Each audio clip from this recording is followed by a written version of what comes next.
నమస్కారం. ప్రేక్షకులందరికీ శుభోదయం. ఈనాటి సిరి సంపదల శ్రావణం అనే శీర్షికన శ్రావణ మాసంలో వచ్చే ఆదివారం సందర్భంగా సూర్యుడిని ఏ విధంగా ఆరాధన చేస్తే సమస్త శుభాలు చేకూరతాయో పరిశీలిద్దాం. సంవత్సరంలో వచ్చే 12 నెలల్లో ఒక్కొక్క నెలలో సూర్య భగవానుడు ఒక్కొక్క పేరుతో ప్రత్యేకమైన సంఖ్య కలిగిన కిరణాలను భూమి మీదకు ప్రసరింపజేస్తూ ఉంటాడు. సంవత్సరంలో వచ్చే 12 నెలల్లో శ్రావణ మాసంలో సూర్య భగవానుడికి ఇంద్రుడు అనే పేరుంది. 7,000 సంఖ్య కలిగిన కిరణాలను సూర్యభగవానుడు ఇంద్రుడు అనే పేరుతో శ్రావణ మాసంలో భూమి మీదకు ప్రసరింపజేస్తాడు. మానవ శరీరంలో చేతన అచేతన శక్తులకు అధిపతిగా ఉంటాడు. అంటే శ్రావణ మాసంలో వచ్చే ఆదివారం సూర్యారాధన చేస్తే మానవ శరీరంలో చైతన్య శక్తిని పెంపొందింపజేసుకోవచ్చు. శరీరంలో అవయవాలన్నీ సక్రమంగా పనిచేయటానికి, శరీరంలో అవయవాల కదలిక బలోపేతం చేయటానికి శ్రావణ ఆదివారం నాడు చేసే సూర్యారాధన విశేషమైన శుభ ఫలితాలను కలిగింపజేస్తుంది. కాబట్టి శ్రావణ ఆదివారం సందర్భంగా స్నానం చేశాక పూజా మందిరంలో పూజాపీఠం మీద ఒక తమలపాకు ఉంచి ఆ తమలపాకు మీద ఎర్రచందనంతో గుండ్రంగా ఒక రూపాన్ని గీయాలి. ఎర్రచందనంలో కొద్దిగా జలం కలిపి ఆ ఎర్రచందనంతో గుండ్రంగా ఒక రూపాన్ని గీయాలి. ఆ రూపాన్ని సంజ్ఞా సమేత సూర్యనారాయణమూర్తి స్వరూపంగా భావించుకోవాలి. ఆ రూపానికి ఎర్రటి పుష్పాలతో కుంకుమ కలిపిన అక్షింతలతో పూజ చేస్తూ ఈ మాసంలో ఇంద్రుడు అనే పేరుతో సూర్యుడు ప్రకాశిస్తూ ఉంటాడు కాబట్టి ఓం ఇంద్రాయ నమః అనే మంత్రాన్ని 21 సార్లు పఠించాలి. అలాగే శ్రావణ మాసంలో సూర్యుడిని ఓం గభస్తయే నమః అనే మంత్రంతో జపించిన ఉత్తమ ఫలితాలు కలుగుతాయి.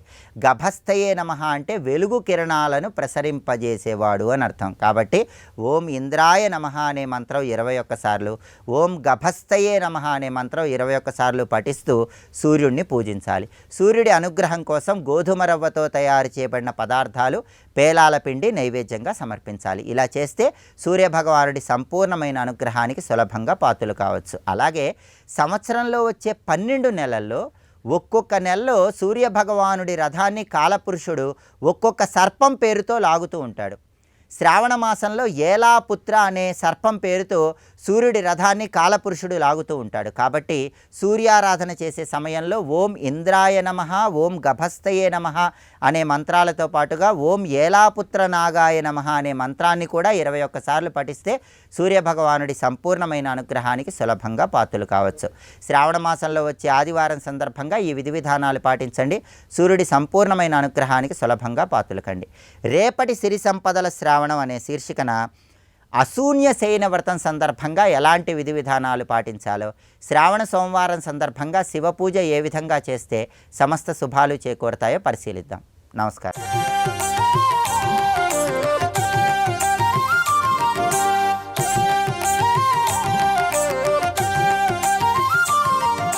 ఐశ్వర్యము దయ వేరు కాదు.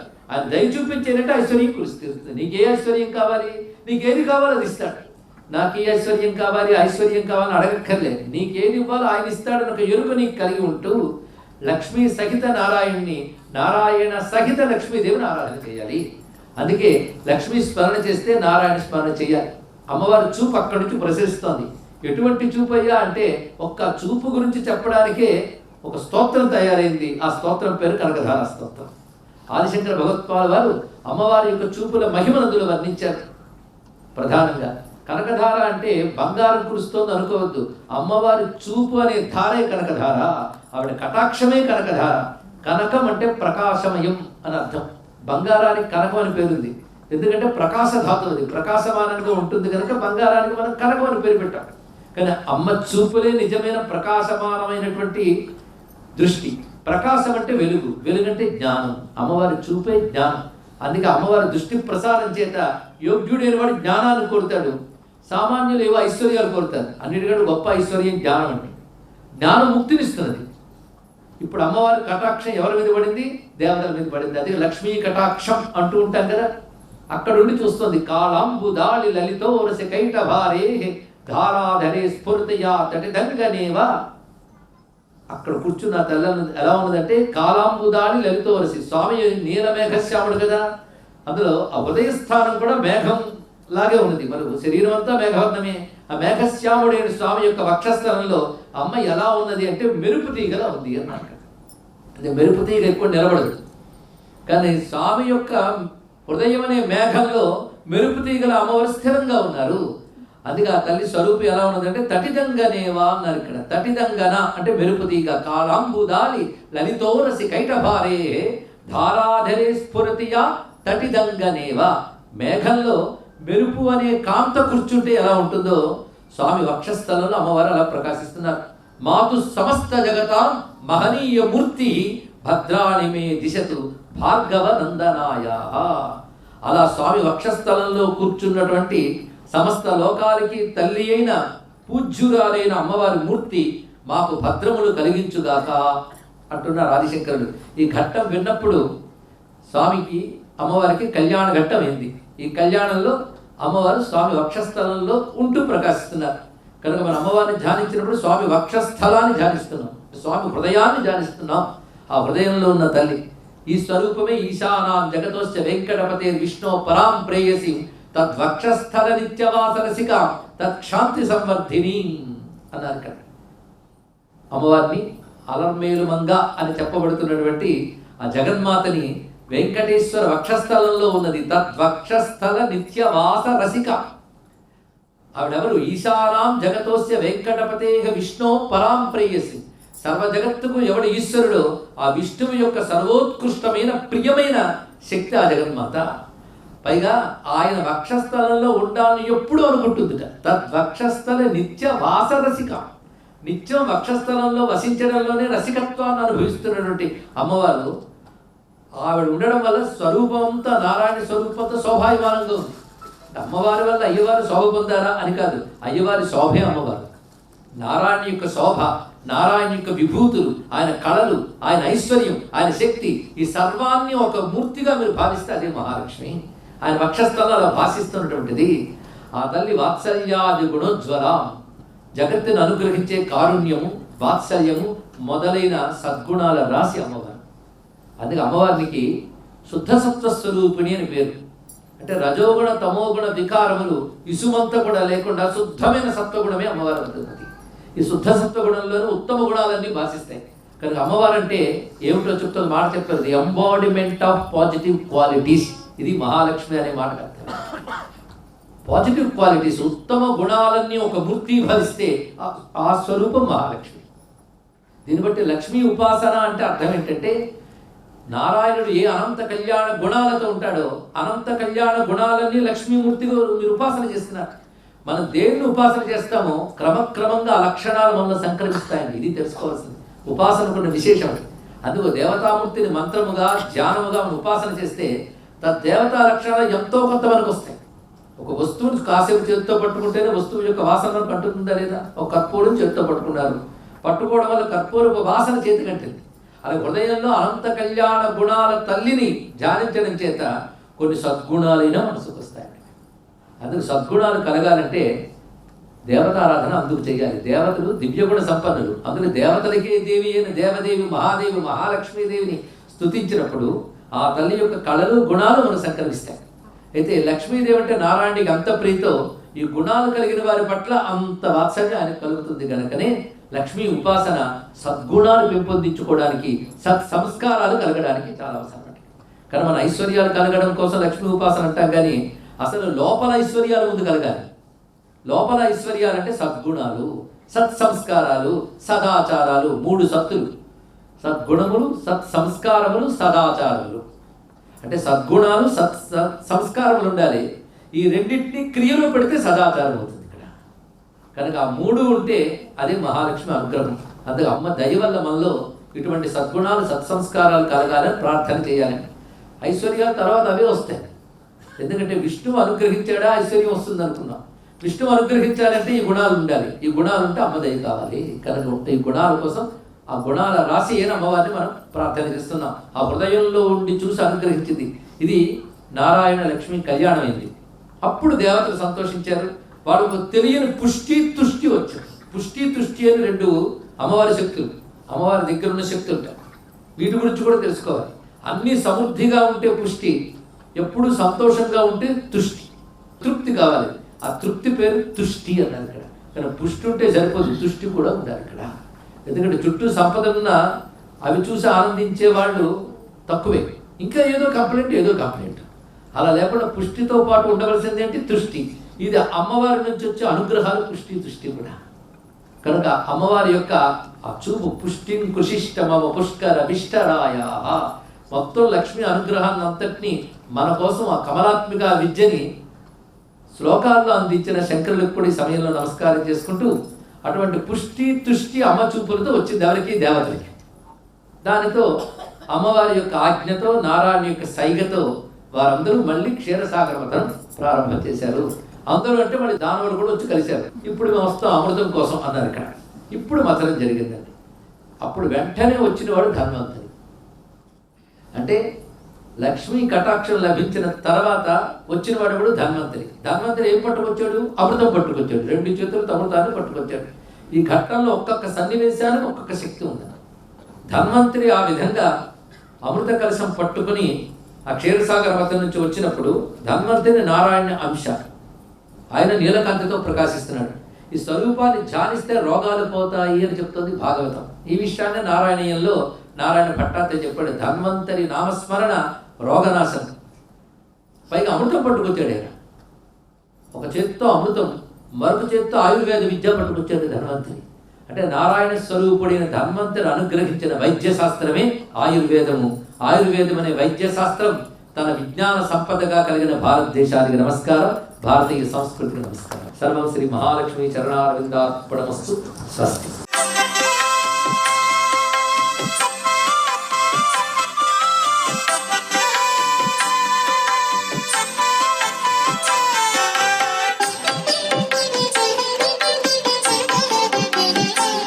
ఓం నమో నారాయణాయ.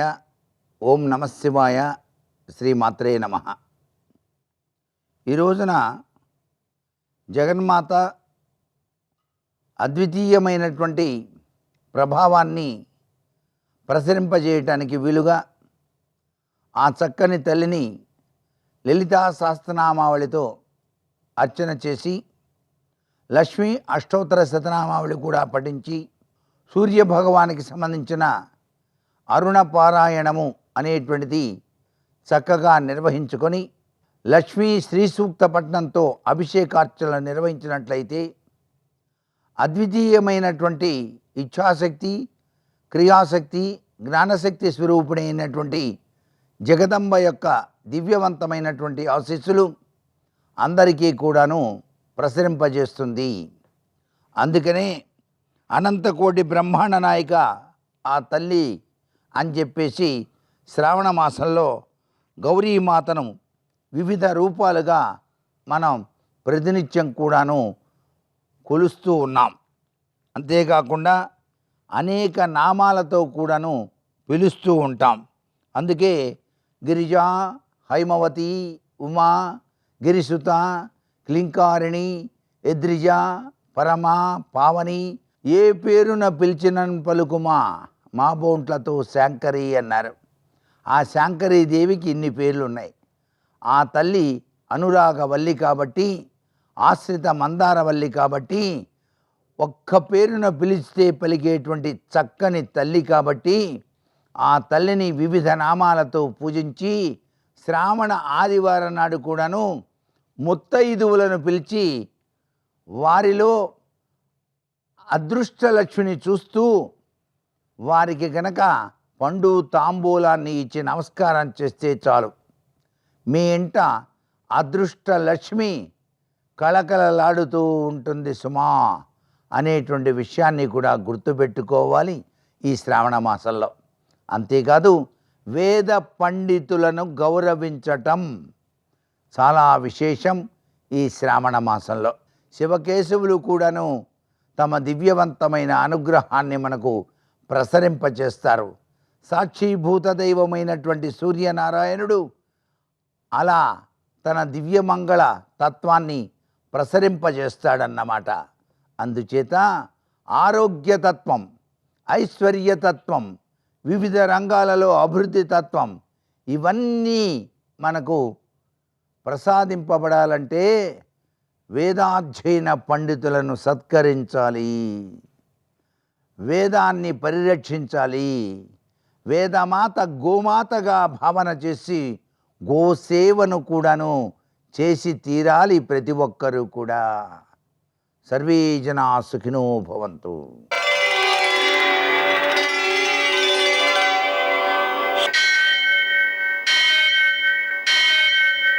సహస్రశీరుషం దేవం విశ్వాక్షం విశ్వశంభువం విశ్వం నారాయణం దేవమక్షరం పరమం పదం విశ్వతః పరమాం నిత్యం విశ్వం నారాయణగుం హరిం విశ్వమేవేదం పురుషస్తద్విశ్వముపజీవతి పతిం విశ్వస్యాత్మేశ్వరగుం శాశ్వతగుం శివమచ్యుతం నారాయణం మహాజ్ఞేయం విశ్వాత్మానం పరాయణం. సూర్యశౌర్యమథేందురింద్రపదవీ సన్మంగళం మంగళం. యఃకర్తా జగతాం భర్త సంహర్త మహసాం నిధి ప్రణమామి తమాదిత్యం బహిరంతస్తమోపహం. నేటి కాలమాన విశేషాలను గమనిద్దాం. స్వస్తి శ్రీ చాంద్రమాన విశ్వావసనామ సంవత్సరం దక్షిణాయనం వర్ష ఋతువు శ్రావణ మాసం కృష్ణపక్షం ఆదివారం. సూర్యోదయం 6:01 వరకు, సూర్యాస్తమయం 6:42 తిథి పాడ్యమి మధ్యాహ్నం 12:07 వరకు, నక్షత్రం ధనిష్ట మధ్యాహ్నం 1:49 వరకు, వర్జం రాత్రి 8:46 నుంచి 10:18 వరకు, దుర్ముహూర్తం సాయంకాలం 5:01 నుంచి 5:51 వరకు, అమృతకాలం లేదు. రాహుకాలం ఆదివారం కాబట్టి సాయంకాలం 4:30 నుంచి 6 గంటల వరకు, అష్టగౌరీత్యా శుభప్రదమైన సమయం ఉదయం 11 గంటలకి. నేటి విశేషం ఆదివారం. ఆదివారం సందర్భంగా చన్నీటితో స్నానం చేయడం, సూర్య నమస్కారాలు చేయడం, సూర్యనారాయణమూర్తికి పూజ చేయడం ఇవన్నీ ఉత్తమ ఫలితాలను అందజేస్తాయి. అలాగే ఈరోజు గాయత్రి జయంతి కాబట్టి గాయత్రి మంత్రస్మరణ, గాయత్రి పూజ విశిష్టమైన ఫలితాలను అందజేస్తుంది. అలాగే ఈరోజు ద్విపుష్కర యోగం ఉంటుంది. అంటే మధ్యాహ్నం 12:07 నుంచి 1:49 వరకు ఈ ద్విపుష్కర యోగం ఉన్నందువలన ఆ సమయంలో అప్పులు ఇవ్వడం కానీ, బాధపడడం కానీ, కలహించుకోవడం కానీ, ఏ పనులైతే మళ్ళీ మళ్ళీ జరిగితే ఇబ్బంది కలుగుతుందో అటువంటి పనులు చేయకుండా ఉండడం మంచిది. ఆనందంగా ఉండడం మంచిది. దానాలు చేయడం మంచిది. భగవంతునికి పూజ చేసుకోవడం మంచిది. నేటి ఆణిమత్యాలు.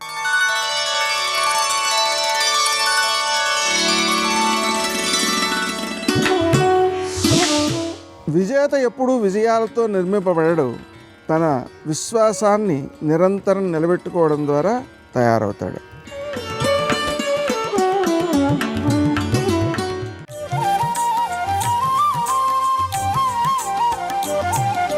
సౌభాగ్యలక్ష్మీ రావమ్మ అమ్మా, సౌభాగ్యలక్ష్మీ రావమ్మ.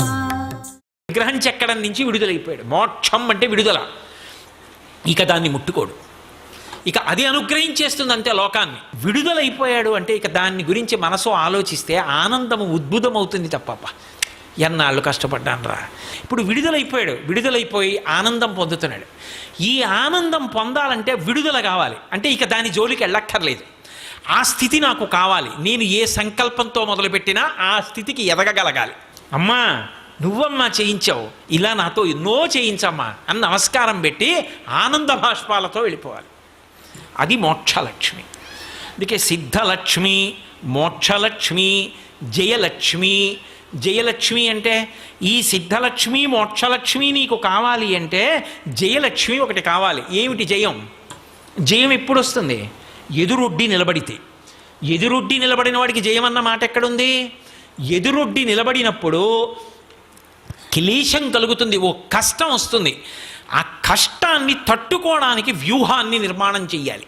జయలక్ష్మి, నీవు ఏ ఆలోచన చేస్తే కార్యాన్ని సాధించి విడుదల కాగలవో అటువంటి ఆలోచనను పరాకుతో నీకు ఇవ్వాలంటే ఉత్సాహంతో నీ మనసు నిలబడగలగాలి. ప్రతిబంధకాల వైపుకు లొంగకుండా స్వస్థతతో నిలబడగలగాలి. అలా నిలబడేటట్టు చేసి జయమివ్వగలిగిన తల్లి జయలక్ష్మి. సిద్ధలక్ష్మీర్, మోక్షలక్ష్మీర్, జయలక్ష్మి, సరస్వతి. సరస్వతి ఒకరు, లక్ష్మి ఒకరు ఉండరు.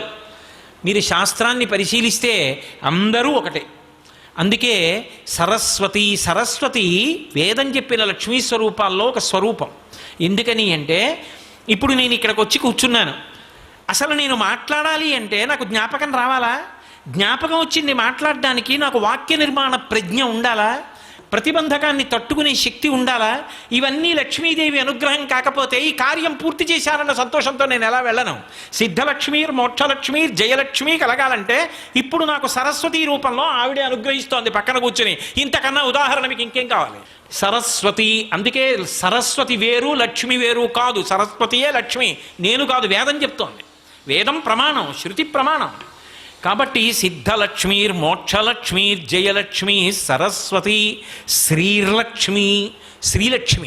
శ్రీలక్ష్మి అంటే ఉద్భుతమైన ఆనందమునకు శ్రీలక్ష్మి అని పేరు. సర్వం శ్రీ ఉమామహేశ్వర పరబ్రహ్మార్పణమస్తు. స్వస్తి.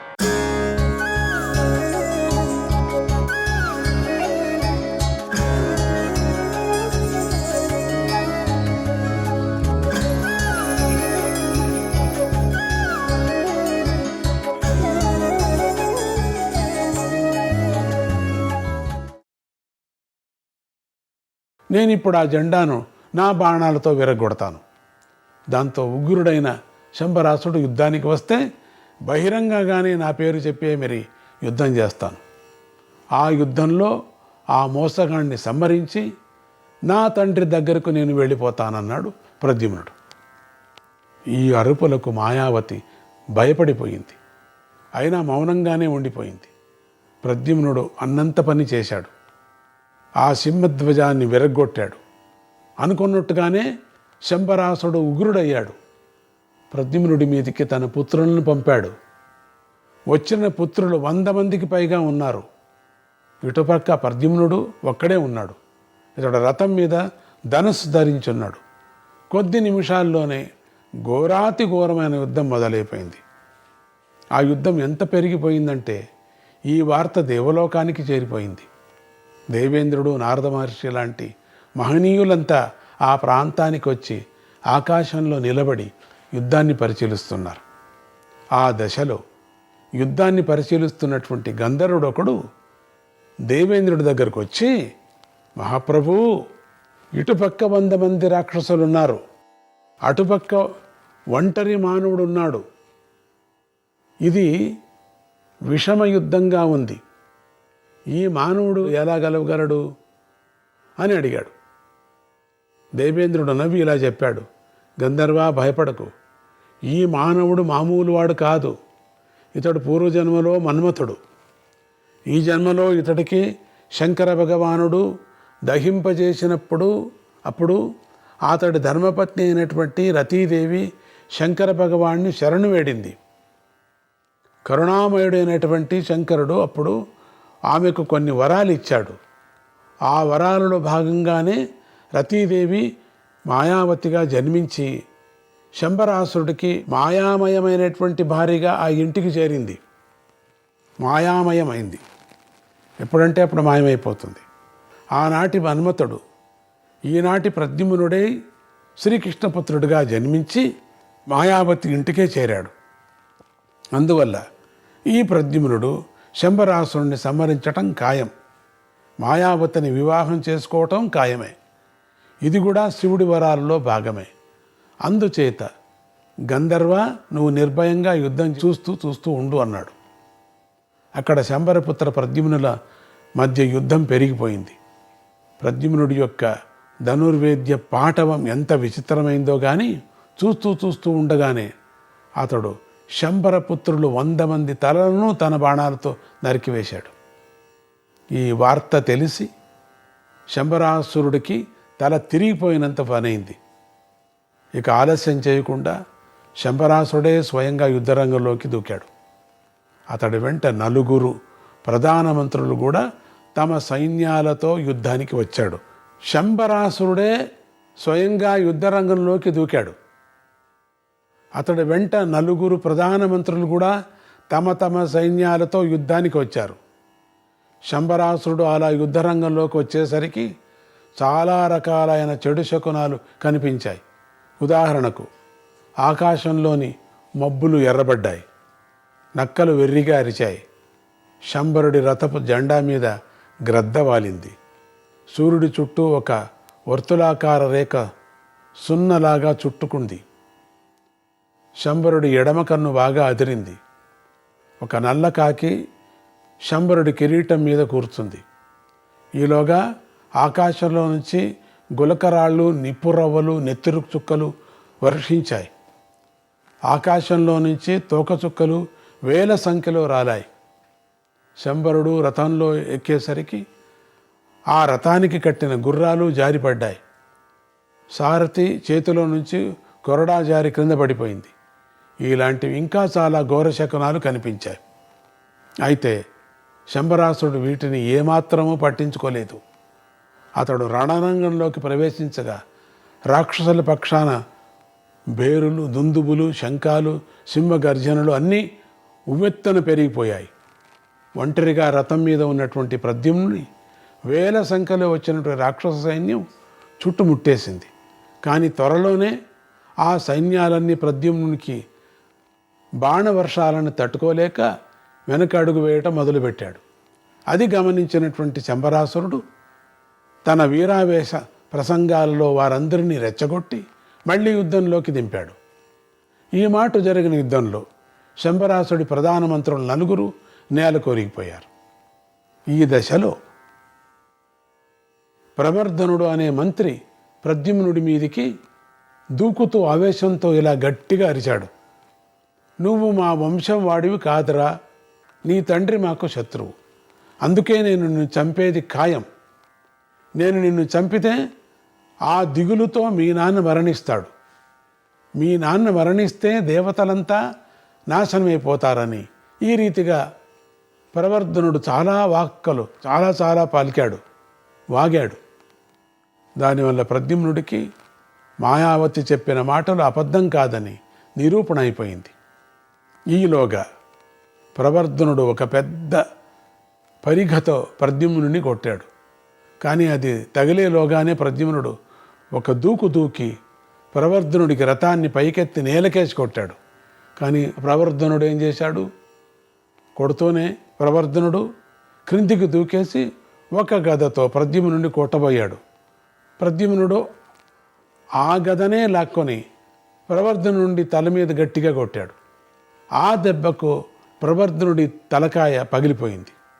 ప్రవర్ధనుడికి శంబర సైన్యంలో చాలా గొప్ప పేరుంది కదా. అలాంటి ప్రవర్ధనుడు ఇలా ఒకే ఒక దెబ్బకు మరణించేసరికి తక్కిన సైనికులంతా తలో దిక్కుకి పారిపోవటం మొదలుపెట్టారు. ప్రవర్ధన సంహారాన్ని గమనించినటువంటి శంబరాసుడి కోపం తలకెక్కింది. ఇక ఆలస్యం చేస్తే లాభం లేదని తానే స్వయంగా రథమెక్కి ప్రద్యుమ్నుడి వైపు దూకొచ్చాడు. స్వయంగా శంబరాసుడు రంగంలోకి దిగటం చూసినటువంటి ప్రద్యుమ్నుడికి కళ్ళు ఆనందంతో విచ్చుకొచ్చాయి. అదే కదా కావాల్సింది. ప్రద్యుమ్నుడు తానే ముందుగా విజృంభించి శంబరాసుడిని బాణాలతో ముంచెత్తాడు. ఇంతటి తీవ్ర దాటిని ఊహించని శంబరాసురుడు ఒకసారి మూర్చిపోయి త్వరలోనే తేరుకున్నాడు. తేరుకున్న శంబరుడు శస్త్రయుద్ధంలోంచి అస్త్రయుద్ధంలోకి వచ్చేశాడు. ఆ అస్త్రయుద్ధం కూడా మామూలు అస్త్రాలు కాకుండా తన రాక్షస మాయా విద్యల్లో కూడిన అస్త్రాలను ప్రయోగించాడు. ఉదాహరణకు ఒక అస్త్రానికి వృక్షాల వర్షం కురిసింది, మరో అస్త్రానికి పర్వతాల వర్షం కురిసింది, మరో అస్త్రానికి సింహాలు, పులులు వంటి క్రూర మృగాలు వర్షించాయి, మరో అస్త్రానికి పెద్ద పెద్ద ఏనుగులు ఆకాశం నుంచి రాలిపడ్డాయి. ఇలా ఇంకా ఎన్నో విచిత్రమైన అస్త్రాలను శంబరుడు ప్రయోగించాడు. కానీ విచిత్రం ఏమిటంటే శంబరుడికి వచ్చిన ఆ మాయా విద్యలన్నీ ప్రద్యుమ్నుడికి కూడా వచ్చు. అందుచే శంబరుడికి ప్రతి మాయను ప్రద్యుమ్నుడు అవలీలగా చిత్తు చేసేస్తున్నాడు. ఈ దశలో శంబరాసుడికి ఒక పాత విషయం గుర్తుకొచ్చింది.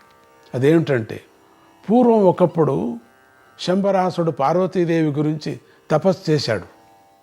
అప్పుడు ఆ దేవి ప్రత్యక్షమై శంబరాసుడికి ఒక పెద్ద ముద్గర ఆయుధాన్ని ప్రసాదించి ఇలా చెప్పింది: శంబర, నేను ఒకప్పుడు అపూర్వమైన తపస్సు చేసి దానికి ఫలితంగా ఈ ముద్గర ఆయుధాన్ని సృష్టి చేశాను. ఈ ముద్గరంతోనే పూర్వం నేను శుంభనిశుంభులను సంహరించాను. ఇది ఎదుటివారి మాయలన్నిటినీ చిన్నా భిన్నం చేసి శత్రువులను సంహరిస్తుంది. ఈ అస్త్రాన్ని నువ్వు కేవలం ప్రాణాపాయ దశలో మాత్రమే ప్రయోగించాలి, సామాన్య సందర్భాలలో ప్రయోగించకూడదు. దీనిని జాగ్రత్తగా దాచుకో అన్నది. శంబరాసురుడికి అప్పుడు ఆ అపూర్వ ఆయుధాన్ని ప్రయోగించాలని కోరిక పుట్టింది. కానీ అమ్మవారు దీన్ని ప్రాణాపాయ సందర్భంలో మాత్రమే వాడమన్నది కదా, దీన్ని ఇప్పుడు వాడవచ్చునా వాడకూడదా అని కొంచెం ఆలోచనలో పడిపోయాడు. ఈ విషయాన్ని ఆకాశంలో ఉన్న దేవేంద్రుడు గ్రహించేశాడు. ఆయన కంగారు పడి పక్కనే ఉన్నటువంటి నారదుడి దగ్గరకు వెళ్ళి, నారద మహర్షి, ఇప్పుడు ఆలస్యం చేయటానికి వీల్లేదు. నువ్వు అదృశ్య రూపంలో వేగంగా ప్రద్యుమ్నుడి రథంలోకి వెళ్ళి అతడికి మాత్రమే కనిపించి అతడి పూర్వజన్మను అతడికి గుర్తు చేయి. దాంతోపాటు వైష్ణవాశ్రమంతో కూడిన ఒక బాణాన్ని, ఒక అభేద్యమైన కవచాన్ని ఇస్తున్నాను. వీటిని ప్రద్యుమ్నుడికి అందించు, త్వరగా బయలుదేరు అని చెప్పాడు. నారదుడు సరే అని బయలుదేరి ప్రద్యుమ్నుడి రథం దగ్గరకు ఆకాశంలో నిలబడి ఇలా చెప్పాడు, ప్రద్యుమ్న, ఒకసారి పైకి చూడు. నేను దేవర్షి నారదుడిని. దేవేంద్రుడు పంపించగా నీ దగ్గరకు వచ్చాను. నీ పూర్వజన్మమేమిటో నువ్వే ఒకసారి నీ ధ్యాన నేత్రంతో దర్శించుకో. నీ జన్మ గురించి మాయావతి చెప్పిందంతా పూర్తిగా నిజం.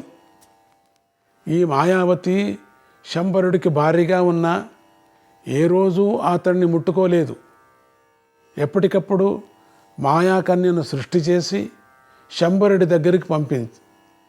తను నిత్యకన్యగా నిలిచిపోయింది. శివుడి ఆజ్ఞ చేతనే ఈ మాయావతి శంబరుడి ఇంటికి చేరింది. ఎందుకంటే బాలుడివైన నువ్వు అక్కడికి వస్తావని, నిన్ను జాగ్రత్తగా రక్షించమని శంకరుడు ఈమెకు ముందే చెప్పాడు. నీ పూర్వజన్మను, నీ భార్య జన్మను గ్రహించి నువ్వు ఇనుమడించిన ఉత్సాహంతో యుద్ధం చేయి. దేవేంద్రుడు పంపిన వైష్ణవాస్త్రాన్ని, కవచాన్ని స్వీకరించు. మరో ముఖ్యమైన విషయం ఉంది. ఇప్పుడు శంబరుడు పార్వతీదేవి ప్రసాదించిన ముద్గరాయుధాన్ని నీ మీద ప్రయోగించబోతున్నాడు. దీన్ని ప్రపంచంలో ఎవరూ తట్టుకోలేరు. ఈ ఆయుధం నీ మీదకు వస్తున్నప్పుడు నువ్వు ఏకాగ్రమైన బుద్ధితో పార్వతీదేవిని స్తుతించు, నమస్కరించు. ఇది ఆ ఆయుధానికి విరుగుడు. జాగ్రత్త, నేను బయలుదేరుతున్నానని చెప్పి నారదుడు మళ్ళీ ఆకాశం మీదకి వెళ్ళిపోయాడు. శంబరాసురుడు కొద్దిసేపు తటపటాయించిన చివరికి ముద్గరాయుధాన్ని ప్రయోగించటానికే నిశ్చయించుకున్నాడు. వాడు క్రూరాత్ముడై ఆ ఆయుధాన్ని చేతిలోకి తీసుకునేసరికి ముల్లోకాల్లోనూ పర్వతాలు కంపించి, సముద్రాలు ఉప్పొంగి, దేవతలు వణికిపోయారు. మేఘాలలోంచి రక్తం వర్షించింది. ఈ శకునాలను గమనించినటువంటి ప్రద్యుమ్నుడు వెనువెంటనే రథం మీద నుంచి క్రిందికి దిగి చేతులు జోడించి శిరస్సు వంచి పార్వతీదేవిని మనస్సులో స్మరించి స్తోత్రం చేయటం ప్రారంభించాడు. ఓం నమః కాత్యాయిన్యే గిరీశయై నమో నమః, నమస్త్రైలోక్యమాయాయై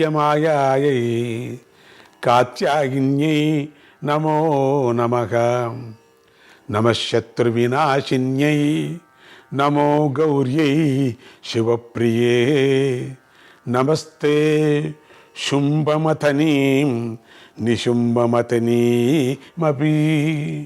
నిశుంభమథనీమపి. కాత్యాయనీదేవికి నమస్కారము, గిరీశాదేవికి నమస్కారము, త్రిలోకమాయా స్వరూపిణి అయిన కాత్యాయనీదేవికి మళ్ళీ మళ్ళీ నమస్కారము అని ప్రద్యుమ్నుడు ఇలా ప్రారంభించి 7.5 శ్లోకాలలో పార్వతీదేవిని స్తోత్రం చేయగానే ఆమె ఆకాశంలో అతడికి ప్రత్యక్షమై, నాయనా రుక్మిణీపుత్ర, ఇటు చూడు, నా దర్శనం అమోఘం, వరం కోరుకో అంది. ప్రద్యుమ్నుడు దేవికి శిరస్సుంచి నమస్కరించి ఇలా కోరాడు, వరదాయిని తల్లి, నాకు ఎల్లప్పుడూ శత్రువులపై విజయమే కలుగుగాక. నువ్వు శంబరాసుడికి ఇచ్చిన ముద్గరం నా మీదికి వస్తే అది పద్మాల మాలగా మారి నా మెడను అలంకరించుగాక అని కోరుకున్నాడు. దుర్గాదేవి తథాస్తు అని అంతర్ధానమైంది. ప్రద్యుమ్నుడు వెంటనే మళ్ళీ తన రథం ఎక్కి యుద్ధానికి సిద్ధంగా నిలబడ్డాడు. అటుపక్క శంబరాసుడు కోపంతో ఊగిపోతూ అమ్మవారిచ్చిన ముద్గలాయుధాన్ని చేతిలోకి తీసుకొని గిరగిరా తిప్పి ప్రద్యుమ్నుని గుండెలకు సూటిగా విసిరాడు. దేవి వరప్రభావం వల్ల ఆ ముద్గరం పద్మమాలగా మారిపోయింది. ప్రద్యుమ్నుడి మెడలో పడిపోయింది. అది చూసి శంబరుడు నిర్వెరబోయాడు. దేవతల ఆనందంతో గంతులు వేశారు. ఇంతలో ప్రద్యుమ్నుడు దేవేంద్రుడిచ్చిన వైష్ణవాస్త్రాన్ని సంధించి ఇలా ప్రతిజ్ఞ చేశాడు. యద్యహం రుక్మిణీపుత్రః కేశవ శాత్మజోఖ్యహం తేన సత్యేన బాణేన జహిత్వం శంబరం రణే.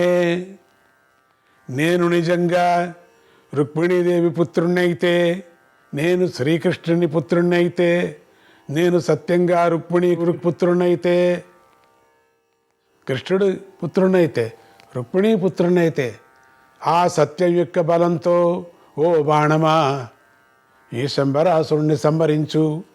ఈ విధంగా ప్రతిజ్ఞ చేస్తూ ప్రద్యుమ్నుడు వైష్ణవాస్త్రాన్ని ఆ అస్త్రాన్ని ప్రయోగించేశాడు. ఆ బాణము అగ్నిజ్వాలలు విరజిమ్ముకుంటూ శంబరాసుడి హృదయాన్ని చీల్చుకొని వెనక్కు వెళ్ళి భూమిలోకి కూరుకుపోయింది.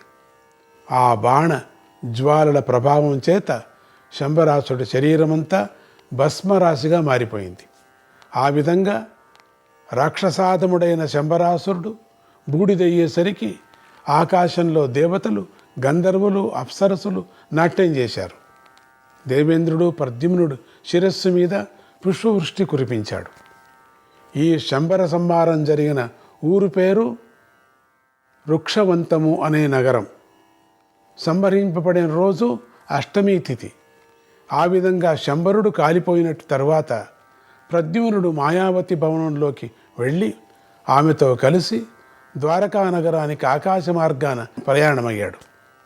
అలంత దూరం నుంచి ద్వారకా నగరాన్ని దర్శించి ప్రద్యుమ్నుడికి ఒళ్ళు పులకించిపోయింది.